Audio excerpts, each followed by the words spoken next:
अस्सलाम वालेकुम। Last lecture में हम लोगों ने जॉब ऑर्डर कॉस्टिंग स्टार्ट किया था और हमने डिस्कस किया था कि जॉब ऑर्डर कॉस्टिंग और प्रोसेस कॉस्टिंग में क्या फ़र्क है।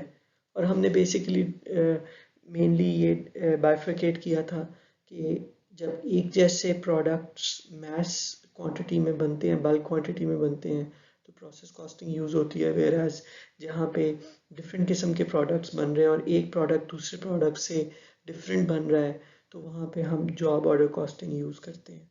और जॉब ऑर्डर कॉस्टिंग को फिर हमने आगे डिटेल में देखना शुरू किया था और हमने कहा था कि डायरेक्ट कॉस्ट जो है वो डायरेक्ट मटेरियल और डायरेक्ट लेबर जो है वो हमें मटेरियल एक्विजिशन फॉर्म से पता चल जाएगा, और लेबर जो है वो हमें टाइम शीट्स वगैरह से डायरेक्ट लेबर पता चल जाएगी। वेयर एज ओवरहेड कॉस्ट के लिए हमें या इनडायरेक्ट कॉस्ट के लिए हमें कॉस्ट जो है वो एलोकेट करनी पड़ेगी। फिर कॉस्ट एलोकेशन के लिए हमने लास्ट टाइम देखा था कि दो किस्म की कॉस्टिंग होती है। एक जिसको हम कहते हैं एक्चुअल कॉस्टिंग और दूसरी नॉर्मल कॉस्टिंग। हमने कहा था एक्चुअल कॉस्टिंग में एक्चुअल रेट मतलब actual factory overhead divided by actual quantity of cost driver multiply by actual usages of allocation base. और ऑन दी अदर हैंड जो दूसरी कॉस्टिंग थी वो नॉर्मल कॉस्टिंग थी। क्यों? क्योंकि हमारा प्रोडक्ट जब महीने के शुरू में या पीरियड के शुरू में बन गया है, तो एक्चुअल कॉस्टिंग के लिए एक्चुअल रेट के लिए हमें टोटल एक्चुअल ओवरहेड कॉस्ट पता होनी चाहिए। उसके लिए हमें पूरे पीरियड का वेट करना पड़ेगा कि पूरा पीरियड ख़त्म हो तो हमें पता लगे कि टोटल कॉस्ट कितनी हो गई है, ताकि हमारे पास एक्चुअल कॉस्ट हो, फिर हम उसको डिवाइड कर सकें एक्चुअल क्वांटिटी ऑफ ड्राइवर पे। जिस तरह हमने कहा था नंबर ऑफ लेबर आवर्स, तो पूरा महीना ख़त्म ही होगा तो पता लगेगा ना कि कितने लेबर आवर्स यूज़ हुए हैं। तो एक्चुअल में हमारा ये प्रॉब्लम था कि हमें महीने के एंड का वेट करना पड़ता है या पीरियड के एंड का वेट करना पड़ता है। वेयर एज नॉर्मल कॉस्टिंग में हम क्या कहते हैं, हम कहते हैं अंदाजन हमारे ओवरहेड कितने होंगे और उनके अगेंस्ट हमारे जो ड्राइवर है, जो लेबर आवर्स हैं, वो एक्सपेक्टेड कितने हैं जिसके ऊपर हम अपनी कॉस्टिंग कर रहे हैं। तो वहाँ से हम एक एस्टिमेटेड रेट बना लेते हैं। फिर अब चूंकि हमें पूरा महीना फिर वेट करने की ज़रूरत नहीं है, एस्टिमेटेड रेट के ऊपर ही हम फिर कॉस्ट ओवरहेड कॉस्ट को जैसे जैसे जो जो प्रोडक्ट जो जो जॉब कंप्लीट होती जाती है उसको हम एस्टिमेटेड रेट के मुताबिक जो है ओवरहेड एलोकेट करते जाते हैं। अच्छा, एक बात ध्यान रखनी है, चाहे एक्चुअल कॉस्टिंग हो चाहे नॉर्मल कॉस्टिंग हो, जब हम मल्टीप्लाई कर रहे होते हैं तो जो आपका कॉस्ट ड्राइवर है, मतलब जिस तरह यहाँ पे है लेबर आवर्स हैं, वो एक्चुअली होंगे। क्यों? क्योंकि वो जो देखो, आपको ये नहीं पता लगा कि पूरे महीने में कितने घंटे इस्तेमाल होने हैं, लेकिन आपको ये ज़रूर पता लग गया है कि ये वाली जॉब पे कितने घंटे लगे हैं। इसका मतलब है जो नंबर ऑफ आवर्स से मल्टीप्लाई करना है आपने एस्टिमेटेड रेट को, वो आवर्स जो है वो एक्चुअली होंगे। ठीक है। हमने पिछली बार भी उसको स्टार्ट किया था, एक एग्जांपल की थी। उसी एग्जांपल को हम फर्दर आगे लेके चलेंगे और हम इसको मज़ीद क्लियर करेंगे कि कैसे कॉस्टिंग होगी। ये एक एग्जांपल है जिसमें हम कहते हैं कि सिरेना सरम इज़ एन आर्किटेक्चरल फर्म। मतलब अब ये कोई फर्म है जो आर्किटेक्चरल काम करती है। अब हमें पता होना चाहिए कि आर्किटेक्चरल फर्म्स क्या करती हैं। ये मतलब जो घर बनते हैं उनको मैप्स वगैरह बना के देती हैं, उनको स्ट्रक्चरल इंजीनियरिंग और इस किस्म की चीज़ें, इस तरह की सर्विसेज देती हैं। With a professional staff of 5 architects, इनके पास 5 आर्किटेक्ट्स हैं, and a support staff of 7 मतलब 7 जो है इनके पास 7 दूसरे लोग हैं। Some projects are done for a fixed fee while others are billed for the actual hours spent on the project। अच्छा, अब वो कह रहा है ये क्लाइंट्स को अपना, क्योंकि हमने कॉस्ट ड्राइवर या ड्राइवर्स जब से एलोकेट करने होंगे या डिसाइड करने होंगे तो हमें देखना होगा, ये चीज़ें होंगी जिनकी बेसिस पे हम डिसाइड करेंगे कि हम ड्राइवर क्या लें या इस किस्म की क्या चीज़ को हम अपनी कॉस्टिंग में इम्पोर्टेंस देनी है। तो कहता है कि कुछ प्रोजेक्ट्स को एक फिक्स फी पे करते हैं, मतलब कहा कुछ प्रोजेक्ट्स को कह दिया जी हम एक specific amount of fee charge करेंगे। वेयर एज कुछ प्रोजेक्ट्स को हम कहेंगे अच्छा ठीक है हम शुरू कर देंगे, लेकिन उस पे हमारे कितने घंटे लगेंगे उसके हिसाब से हम आपको उसका चार्ज करेंगे। You are given the following information for Serena Stum for 2005. What is the estimated indirect cost rate if number of projects is used as the cost allocation base? जिस तरह हमने पहले क्या किया था, हमने नंबर ऑफ आवर्स को cost allocation base बनाया था। अब वो कहता है कि अगर नंबर ऑफ प्रोजेक्ट्स को एलोकेशन बेस बना लिया जाए इनडायरेक्ट कॉस्ट के लिए, मतलब हर प्रोजेक्ट पे जो डायरेक्ट कॉस्ट लगेगी, डायरेक्ट मटेरियल और डायरेक्ट लेबर, ये तो हमें पता ही है। इनडायरेक्ट कॉस्ट की जो कॉस्ट को एलोकेट करना है, अगर हम वो नंबर ऑफ प्रोजेक्ट्स की बेसिस पे इनडायरेक्ट कॉस्ट को एलोकेट करें तो वो क्या होगा। और फिर पूछता है is this a good choice for the cost allocation base, मतलब क्या प्रोजेक्ट्स की बेसिस पे ओवरहेड कॉस्ट को एलोकेट करना क्या एक मुनासिब रीजनेबल बात है। तो ये तो आगे जाके अब जब हम इसकी डिटेल देखेंगे तभी हमें आइडिया होगा। तो पहली बात तो ये कि हमने रेट्स निकालने हैं। इसने आपको बजटेड मतलब एस्टिमेटेड रेट्स दे दिए हैं, ये पीरियड के शुरू में होते हैं, और ये आपके एक्चुअल, मतलब ऑब्वियसली वो क्वेश्चन में तो नहीं आपको कह सकता ना कि जी आप वेट करें महीना खत्म होगा तो मैं आपको बताऊंगा, इसलिए उसने आपको ये जो बजटेड फिगर्स हैं ये बेसिकली बता रहा है कि ऑपरेशन से पहले, मतलब महीना शुरू होने से पहले या पीरियड से शुरू में ही जो उनका अंदाज़ा था कि हमारी जो प्रोफेशनल लेबर कॉस्ट होगी वो 400,000 होगी, प्रोफेशनल लेबर आवर्स जो होंगे वो 10,000 होंगे, और professional labour rate per hour जो होगा वो $40 होगा। इसी तरह इनडायरेक्ट कॉस्ट में डिज़ाइनर्स की जो डिज़ाइनर्स और ड्राफ्टर्स की जो कॉस्ट होगी 3,60,000 होगी, office cost 40,000, office salaries 45,000, travel and entertainment 5,000, और टोटल इनडायरेक्ट कॉस्ट जो होंगी वो 4,50,000 होगी। ठीक है, अब क्या है, ये उसने आपको बता दिया कि ये सारी कॉस्ट हैं, ये इस कंपनी का अंदाज़ा है कि इस पीरियड में इतनी कॉस्ट होंगी, लेकिन जब महीना ख़त्म हो जाएगा तो एक्चुअल में हमें पता लगेगा एक्चुअल में जो लेबर कॉस्ट आई है वो 420 आई है, एक्चुअल में जो आवर्स यूज़ हुए हैं वो 12,000 हुए हैं, और जो डिज़ाइन ये जो इनडायरेक्ट कॉस्ट है वो ये सेम ही है 360, लेकिन ऑफिस कॉस्ट 80 हुई है, सैलरीज 56 हुई हैं, ट्रैवल एंटरटेनमेंट 72, मतलब ओवरऑल एक्चुअल में ओवरहेड कॉस्ट आई है वो 5,04,000 आई। ये जो हमने अभी ऊपर पहले क्वेश्चन किया था ना, जिसमें 4,50,000 एस्टिमेटेड ओवरहेड कॉस्ट थी और 5,04,000 एक्चुअल ओवरहेड कॉस्ट थी, तो हमारा रेट हमने वहाँ पे निकाला था कि क्या निकला था। तो ये इसने उसी क्वेश्चन में अब वो 450 और 504 का ब्रेक डाउन भी दिया हुआ है।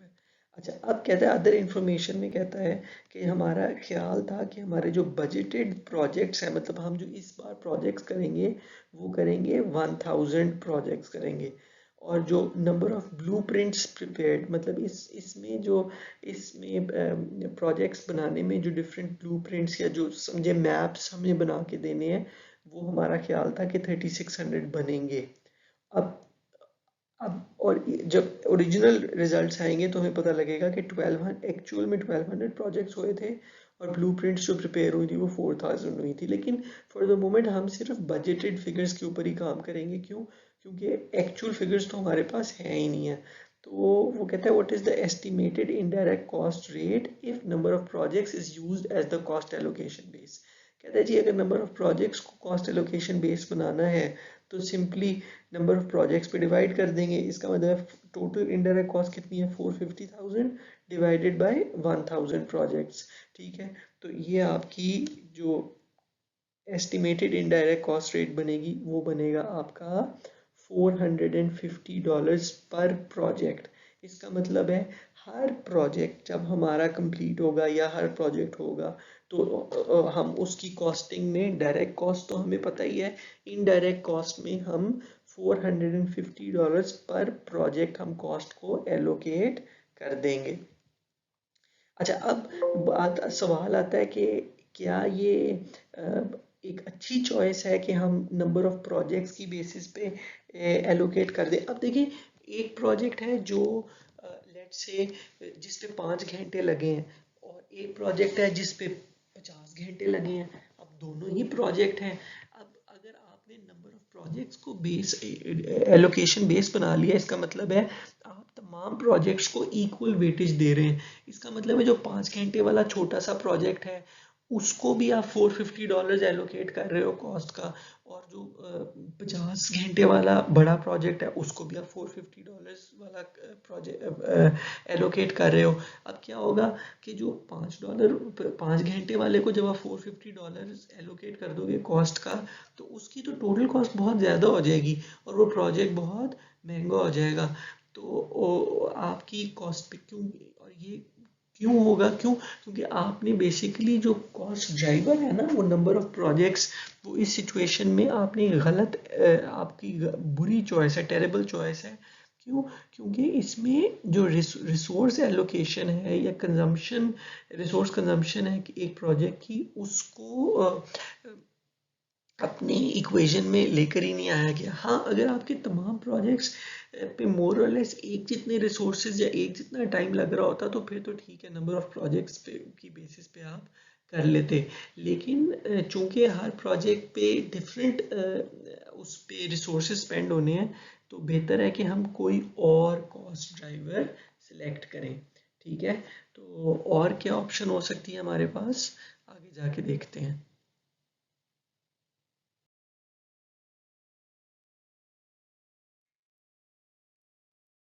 अब उसी क्वेश्चन को आप कहता है कि आप कहता है कि number of professional labour hours को कॉस्ट ड्राइवर बना के देखो। ठीक है, और नंबर ऑफ ब्लूप्रिंट्स प्रिपेयर्ड को। अब नंबर ऑफ प्रोफेशनल आवर्स कितने थे, बजटेड 10,000, एक्चुअल में 12,000 हुए थे। और इसी तरह नंबर ऑफ ब्लूप्रिंट्स जो हैं वो बजटेड 3,600 और एक्चुअल में 4,000 हुई थी। तो अब एक्चुअल रेट और एस्टिमेटेड रेट जो है वो दोनों केसेस में हम निकालते हैं। सिंपली क्या करना है, जब बजटेड रेट निकल रहा है तो budgeted indirect cost 4,50,000 divided by 10,000 for professional labor hours and divided by 3,600 for a number of blueprints। तो आपकी इसका मतलब है 4,50,000 डिवाइडेड बाय 10,000, $45 पर आवर आपका एलोकेशन रेट बन गया। या अगर ब्लूप्रिंट्स पे बनाएं तो $450 डिवाइडेड बाय 3,600 ब्लूप्रिंट्स, $125 पर ब्लूप्रिंट बन गया।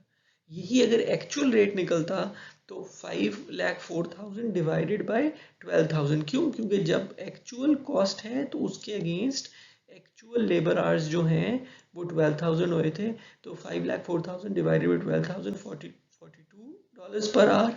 और नंबर ऑफ ब्लूप्रिंट्स अगर एक्चुअल पे आते तो 5,04,000 डिवाइडेड बाय 4,000 ब्लूप्रिंट्स तो आपका 126 पर ब्लूप्रिंट। अच्छा, अब जो पहली बात समझने की है, एस्टिमेटेड और एक्चुअल में ये कि एस्टिमेटेड जो है वो पीरियड के शुरू में कैलकुलेट होता है, और शुरू में फिर आप एक रेट निकाल लिया जैसा $45 और $125। ठीक है, आपने निकाल लिया। इसका मतलब क्या है कि अब आप जब भी जिस प्रोजेक्ट पे 1 घंटा लगेगा उसमें आप ओवरहेड का $45 लगा डाल देंगे। जिस प्रोजेक्ट पे 2 घंटे लगेंगे उस पे $90 लग जाएंगे। जिस प्रोजेक्ट पे 3 घंटे लगेंगे उस पे $135 एलोकेट हो जाएंगे। जिस प्रोजेक्ट पे 4 आवर्स लगेंगे उस पे $180। इसी तरह जिस प्रोजेक्ट पे जितने घंटे लगेंगे उतने घंटों का $45 के हिसाब से एलोकेट होता जाएगा।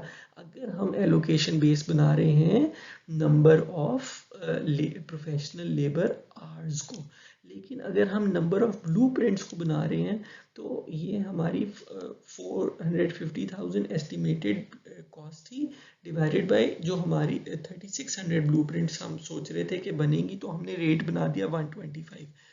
जो पहला प्रोजेक्ट बनेगा उस पे अगर एक ब्लूप्रिंट इस्तेमाल होगी तो $125, दो तो 250। इसी तरह अगर 10 ब्लूप्रिंट्स पहले प्रोजेक्ट पे बनेगी तो $125, जिस प्रोजेक्ट पे 100 ब्लूप्रिंट्स लगेंगी उस पे 12,500 एलोकेट हो जाएंगे। जिस पे जितनी ब्लूप्रिंट्स बनेंगे जिस प्रोजेक्ट पे उसी हिसाब से $125 पर ब्लूप्रिंट के हिसाब से कॉस्ट एलोकेट हो जाएगी। ऑन दी अदर हैंड अगर हम वेट करते हैं पीरियड की एंड का तो एक्चुअल जो है वो आपका आपके पास एक्चुअल रेट $42 पर लेबर आवर और पर ब्लूप्रिंट $126 एलोकेट हो जाएगा। तो मेरे ख्याल में लेबर आवर्स वाला जो रेट है यहाँ पे वो ज़्यादा फीजिबल है कॉस्ट एलोकेशन बेस।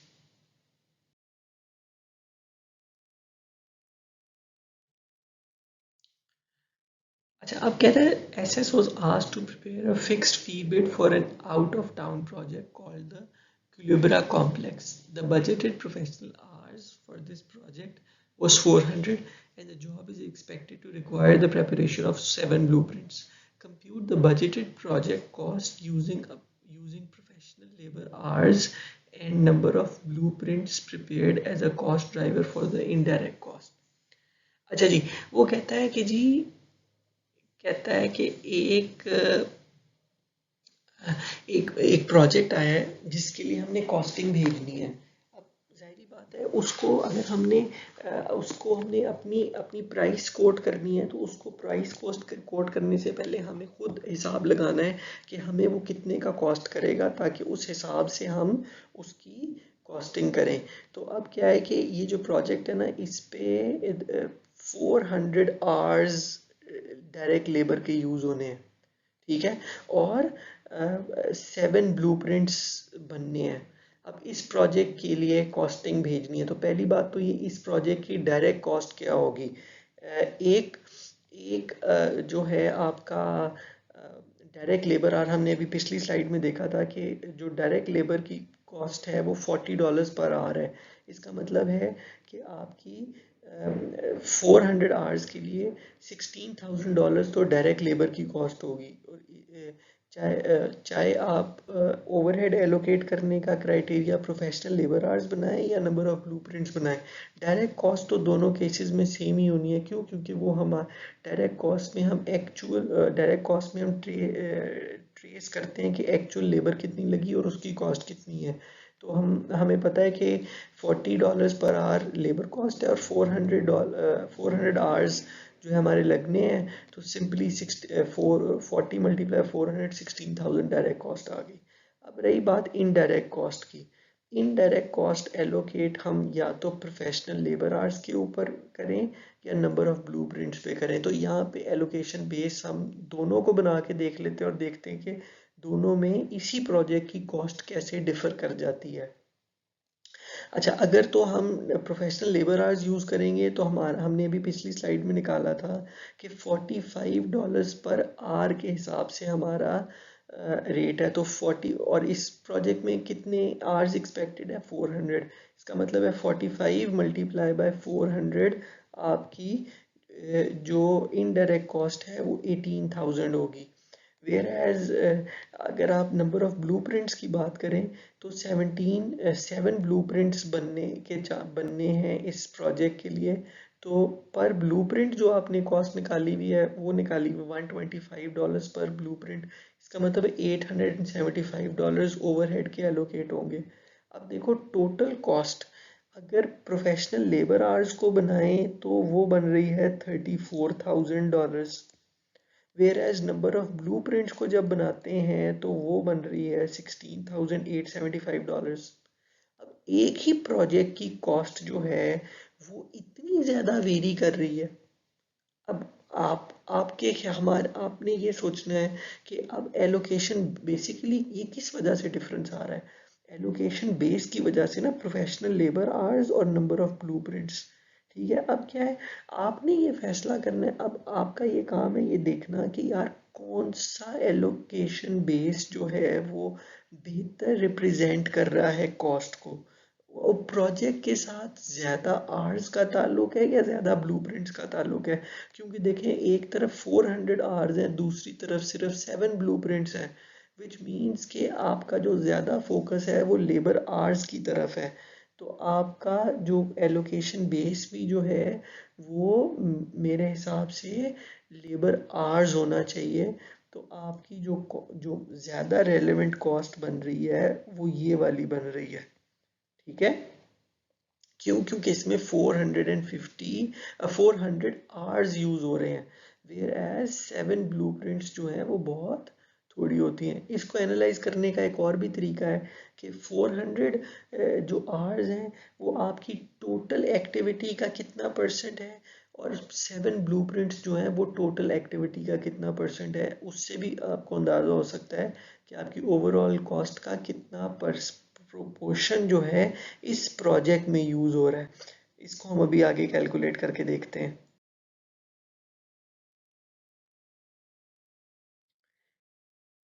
वही बात आ गई, वो कहता है कि जी ये इतनी कॉस्ट डिफरेंट डिफरेंट क्यों हो गई है?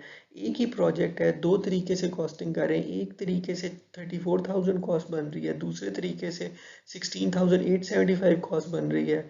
तो अब इन दोनों में से बेहतर कौन सी है, सही कौन सी है? तो अब हम जस्टिफिकेशन अगर ढूंढें, कहते हैं जी if professional labour hours is a good measure of activity then this project is expected to be 400 hours out of 10,000 hours. मतलब हमने शुरू में कहा था ना कि यार हमारे 10,000 आवर्स टोटल एक्सपेक्टेड है सारे प्रोजेक्ट्स को मिला के। ये वाला प्रोजेक्ट उन प्रोजेक्ट में से एक प्रोजेक्ट होगा, तो ये वाला प्रोजेक्ट जो है कितने घंटे लेगा? 400। इसका मतलब है ये प्रोजेक्ट हमारी टोटल इस साल की एक्टिविटी में से 4% को रिप्रेजेंट कर रहा है। ठीक हो गया? ये आपकी कितनी परसेंटेज हो गई? 4%। वेयर एज अगर हम बात करें नंबर ऑफ ब्लूप्रिंट्स की, तो नंबर ऑफ ब्लूप्रिंट्स कितने हैं? हमारे टोटल ब्लूप्रिंट्स एक्सपेक्टेड थे 3600, और ये प्रोजेक्ट कितने, इसमें कितने यूज हो रहे हैं? इसमें यूज हो रहे हैं आपके 7 ब्लूप्रिंट्स आउट ऑफ 3600। ठीक है, which is less than 0.2% of the years activity. इसका मतलब है ये जो प्रोजेक्ट है इसमें हमारी लेबर, जो ओवरऑल लेबर का ज़्यादा हिस्सा इस प्रोजेक्ट में इस्तेमाल हो रहा है बनिस्बत ब्लूप्रिंट्स के। तो यहाँ पे हमारी जो कॉस्ट एलोकेशन बेस है ना वो number of professional labour hours होने चाहिए, ना कि नंबर ऑफ ब्लूप्रिंट्स। ठीक है, बेसिकली हम क्या करना चाह रहे हैं, हम कोई एक ऐसा मैकेनिज्म बनाना चाह रहे हैं जिससे इनडायरेक्ट कॉस्ट जो है वो हमारे प्रोजेक्ट्स को एलोकेट हो जाए, और और उतनी ही कॉस्ट एलोकेट हो जितनी उस प्रोडक्ट उसको बर्दाश्त कर सके। बर्दाश्त करने से क्या मुराद है, क्या मतलब है? देखिए, बात ये है कि लेट से एक मैं कोई एक लकड़ी का बैट बना रहा हूँ, लेट से एक लकड़ी का बैट बना रहा हूँ, और लकड़ी का बैट बनाया, उस पे डायरेक्ट मटेरियल लगा 1,000 का, indirect direct material direct labour लगा 1,000 का। ठीक है, अब क्या है कि डायरेक्ट कॉस्ट तो पता लगी। अब जिधर ये लकड़ी का बैट बन रहा है उधर बिजली का बिल आ रहा है, बाहर सिक्योरिटी गार्ड खड़ा है, वो जिस शोरूम में बन रहा है उसका किराया है, ये सारी कॉस्ट हैं। अब वो सारे खर्चे कहाँ से पूरे करने हैं? इस बैट को बेच के पूरे करने हैं। इसका मतलब है ये बैट में आपने पहली बात तो ये हमें कॉस्ट कितना करा, अब उन तमाम खर्चों का कुछ हिस्सा जो कि इनडायरेक्ट कॉस्ट है, डायरेक्टली बैट बनाने में इस्तेमाल नहीं हो रहे, लेकिन वो खर्चे भी हैं अल्टीमेटली बैट बनाने के ही। क्यों? क्योंकि वो शोरूम नहीं होगा, वो बाहर सिक्योरिटी गार्ड नहीं होगा, वो पीएन नहीं होगा, तो वो बैट भी नहीं बन सकेगा। तो अब उस बैट की अब जो ओवरहेड कॉस्ट हैं उनमें से कुछ हिस्सा एलोकेट करना है बैट को।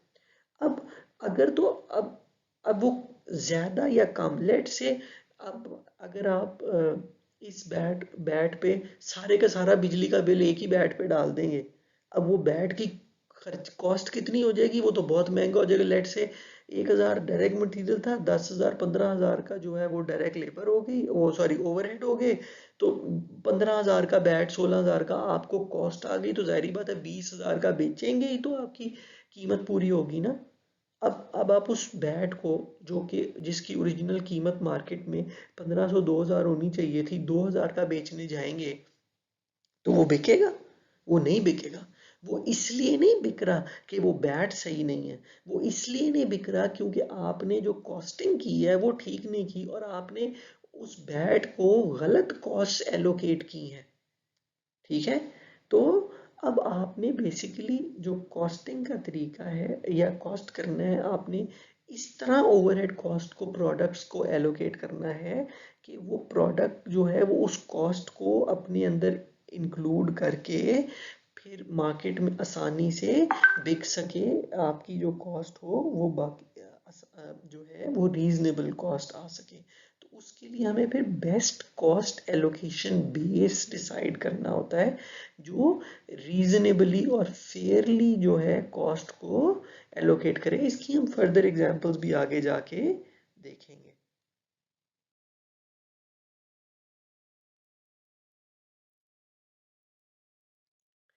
अच्छा, अब हम देखें कि एक जॉब मैन्युफैक्चरिंग प्लांट पे जॉब ऑर्डर कॉस्टिंग में आपकी कॉस्ट जो है वो किस तरह मूव करती हैं।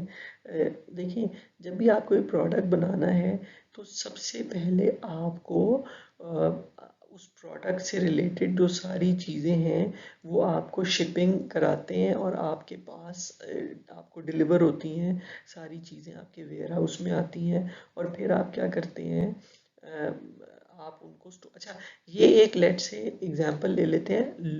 ये logo lamps makes desk lamps stamped with the customers logo. अब क्या ये कंपनी है, वही क्या करती है, लो लैम्प्स बनाती है और उन लैम्प्स पे वो कंपनीज के लोगोज लगाती है। अब इनको जब भी कोई ऑर्डर मिलता है तो जाहिर बात है ये अपने लिए जो है वो मटेरियल ऑर्डर करेंगे, वो इनको शिपिंग होगी और वो उनको रिसीव होगा, तो वो सारे का सारा एक बार अपने मटेरियल स्टोरेज में चला जाएगा। ठीक है, स्टोर कर लेंगे, फिर वहाँ से निकलेगा और आप उसको शीट मेटल स्टैंपिंग में लेके जाएंगे। ठीक है, उसको मेटल स्टैंपिंग होगी, उसके बाद फिर उसके ऊपर प्रिंटिंग होगी, प्रिंटिंग के बाद असेंबली एरिया में जाएगा, उसको असेंबल किया जाएगा, असेंबल करने के बाद लैब लोगो शोगो लगा के फिर उसकी इंस्पेक्शन और पैकिंग होगी और वहाँ से जब वो कंप्लीट हो जाएगा तो फिनिश गुड्स में स्टोर कंप्लीटेड या फिनिश गुड्स में रख दिया जाएगा ताकि इसको कस्टमर को आगे भेज दिया जाए।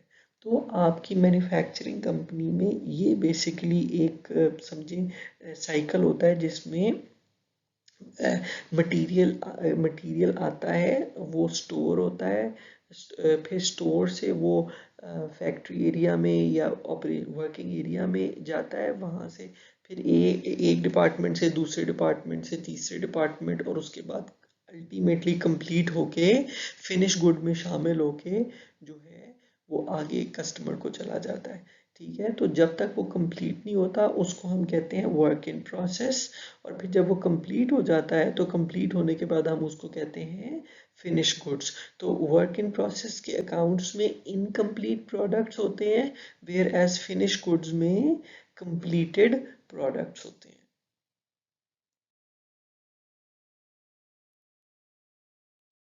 इसी तरह जिस तरह हमने अभी बताया कि प्रोडक्ट्स किस तरह मूव करते हैं, इसी तरह जब वो प्रोडक्ट्स हमारे पास आते हैं तो हम उनको उनकी कॉस्टिंग को भी कॉस्ट को भी उसी तरह ही साथ साथ मूव करते हैं और हम जर्नल एंट्रीज में साथ साथ जब आपके पास स्टोर में पहुंचती है इन्वेंट्री तो हम साथ ही अपनी इन्वेंट्री के अकाउंट को अपडेट करते हैं। फिर जब फैक्ट्री फ्लोर पे भेजते हैं तो उस इन्वेंट्री से निकाल के वर्क इन प्रोसेस में ले जाते हैं, वर्क इन प्रोसेस से पहले डिपार्टमेंट के वर्क इन प्रोसेस से निकलता है तो दूसरे में चला जाता है, दूसरे से तीसरे और इस तरह फिर फिनिश गुड्स में। जैसे जैसे प्रोडक्ट्स मूव होते हैं वैसे ही हम वो प्रोडक्ट्स के अंदर जो वैल्यूज होती हैं वो भी साथ साथ हम मूव करते जाते हैं। तो आपकी डॉक्यूमेंट्स जो है वो साथ साथ अपडेट होती जाती हैं। नॉर्मल कॉस्टिंग यूज होती है। So overhead is charge to jobs based on estimated overhead rates. क्यों? क्योंकि हम एक्चुअल कॉस्टिंग नहीं कर सकते, क्योंकि उसके लिए हमें पूरे महीने के पीरियड के एंड का वेट करना पड़ेगा। लेकिन नॉर्मल कॉस्टिंग से हमें ये फ़ायदा होता है कि जैसे जैसे प्रोडक्ट बनता जाता है वैसे वैसे ही हम उसको ओवरहेड कॉस्ट भी एस्टिमेटेड रेट के मुताबिक एलोकेट करते जाते हैं। फिर इसी तरह जो है आपके पास आपके पास एक है overhead cost control is a temporary account used in normal costing. आपका देखो, आपकी डायरेक्ट मटेरियल और डायरेक्ट लेबर जो है वो वर्क इन प्रोसेस में आ जाती है। वेयर एज जो तमाम ओवरहेड कॉस्ट हैं वो हम एक टेम्परेरी अकाउंट बनाते हैं, उसको हम ओवरहेड कॉस्ट कंट्रोल में अकाउंट में। तो हम जैसे जैसे टाइम गुजरता जाता है ओवरहेड कॉस्ट को हम एलोकेट करते जाते हैं, नॉर्मल एस्टिमेटेड रेट के ऊपर अपनी एलोकेट करते जाते हैं। तो वो आपकी ओवरहेड कॉस्ट कंट्रोल अकाउंट में ऐड होती जाती है, जिसको हम एक टेम्परेरी अकाउंट कहते हैं। Overhead cost control for actual overhead cost credit होगा। इसको हम जो है ओवरहेड कॉस्ट कंट्रोल को ज़्यादा डिटेल में आगे जाके देखेंगे कि उसको हम कैसे उसको हम एडजस्ट करते हैं। क्यों? क्योंकि ओवरहेड कॉस्ट कंट्रोल में आपकी ओवरहेड एक तरफ से एस्टिमेटेड कॉस्ट भी है और एक्चुअल कॉस्ट भी आपके साथ साथ ऐड होंगी। तो पीरियड के एंड में जाके हमने ये देखना है कि एक्चुअल में कितनी कॉस्ट एक्यूमुलेट हुई है और हमने एस्टिमेटेड कॉस्टिंग के ऊपर, नॉर्मल कॉस्टिंग के ऊपर कितनी एलोकेट कर दी है। तो फिर एलोकेटेड कॉस्ट और एक्चुअल कॉस्ट में थोड़ा सा डिफरेंस आएगा, उसको कैसे ट्रीट करना है वो हम तब देखेंगे। तो सबसे पहले तो जब रॉ मटेरियल रिसीव होता है तो cost are debited to raw materials inventory. No distinction between direct and indirect material is made at this stage. कहते हैं सबसे पहले तो आपके पास जब आपकी फैक्ट्री एरिया में आपको मटेरियल रिसीव हुआ तो सारे का सारा आपने रॉ मटेरियल के अकाउंट, इन्वेंट्री के अकाउंट को डेबिट कर देते हैं। इस वक्त आप जो है वो डायरेक्ट और इनडायरेक्ट मटेरियल की बाइफरकेशन नहीं करते। मतलब लेट से आपने लकड़ी भी आई है और ग्लू भी आई है, ग्लू जो अल्टीमेटली इनडायरेक्ट के तौर पे यूज़ होनी है, लेकिन इनिशियली जब आपके पास स्टोरेज में आ रही है तो सारे के सारी लकड़ी भी और ग्लू भी आपकी रॉ मटेरियल इन्वेंट्री में ऐड हो जाएगी। ठीक है, वो हमें पहले भी पता है कि जी इन्वेंट्री जब इंक्रीज होती है एसेट है तो डेबिट होगी, ऑन दी अदर हैंड हमारी अकाउंट्स पेएबल या कैश क्रेडिट हो जाएगा। इसी तरह जब आपका जब आपकी फैक्ट्री फ्लोर पे जो लोग प्रोडक्शन कर रहे हैं फिर वो मटेरियल्स मांगते हैं, जो रॉ मटेरियल आपने सारा ला के स्टोर किया, जो इन्वेंट्री का रॉ मटेरियल इन्वेंट्री का आपने अकाउंट बनाया था। अब जो आपका प्रोडक्शन मैनेजर है वो कह रहा है मुझे वुड दे दे, मैंने अपना नेक्स्ट फर्नीचर का प्रोडक्ट बनाना है। और उसमें फिर क्या होगा कि जो तो डायरेक्ट मटेरियल के तौर पे चीज़ें प्रोडक्शन मैनेजर मांगेगा तो वो आपकी डायरेक्टली वर्क इन प्रोसेस में डेबिट हो जाएंगी।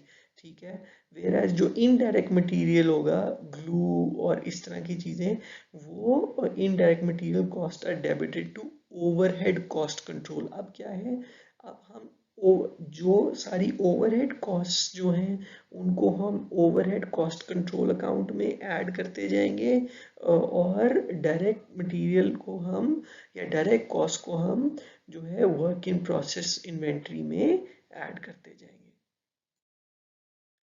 इसी तरह जो लेबर को डायरेक्ट मटेरियल की तरह डायरेक्ट लेबर भी वर्क इन प्रोसेस में ऐड हो जाएगी।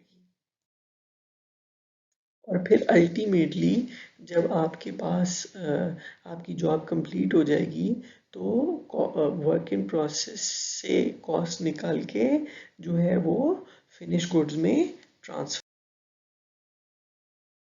और जब प्रोडक्ट बिक जाएगा तो आपकी कॉस्ट जो है वो फिनिश गुड से निकल के कॉस्ट ऑफ गुड सोल्ड में ट्रांसफ़र हो जाएगी। अगर आपको याद हो, मैंने आपको बिल्कुल शुरू में लेक्चर में परपेचुअल और पीरियोडिक इन्वेंट्री सिस्टम और आपको कॉस्ट ऑफ गुड सोल्ड और वो सारी एंट्रीज करवाई थी।